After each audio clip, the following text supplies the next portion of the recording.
பாஜக தலைமையில் மற்றும் பலர் என்று அதிமுக கூட்டணியை விஜய் விமர்சித்திருந்த நிலையில் எடப்பாடி கே பழனிசாமி பதிலளித்துள்ளார்.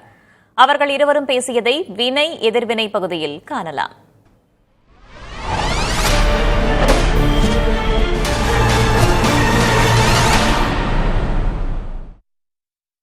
நான்கு முனை போட்டி அப்படிலாம் சொல்றாங்களே, சரி, அவங்கள பொறுத்த வரைக்கும் அப்படியே இருக்கட்டும். அதுல மாபெரும் மக்கள் சக்தியா நம்ம அணி ஒரு பக்கம், அடுத்து திமுக தலைமையில் மற்ற கூட்டணி கட்சிகள் ஒரு பக்கம், அடுத்து பாஜக தலைமையில் மற்றும் பலர்.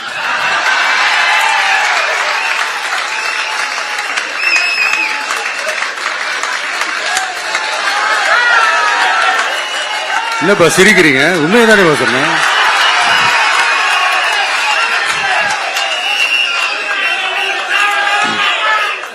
சோ இப்படி எத்தனை சக்திகள் எத்தனை பேர் வந்தாலும் திமுகவை வீழ்த்துறதுக்கு மாபெரும் மக்கள் சக்தியான நம்மளால மட்டும்தான் முடியும்.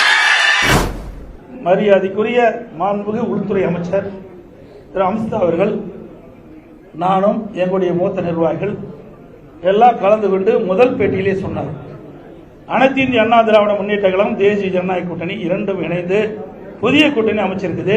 இந்த கூட்டணிக்கு அனைத்து இந்திய அண்ணா திராவிட முன்னேற்ற கழகம் தலைமை தாங்கும். இந்த கூட்டணி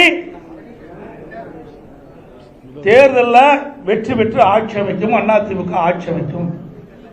எங்களுடைய கூட்டணியுடைய வேட்பாளர் இபிஎஸ் தெளிவுபடுத்தியாச்சு.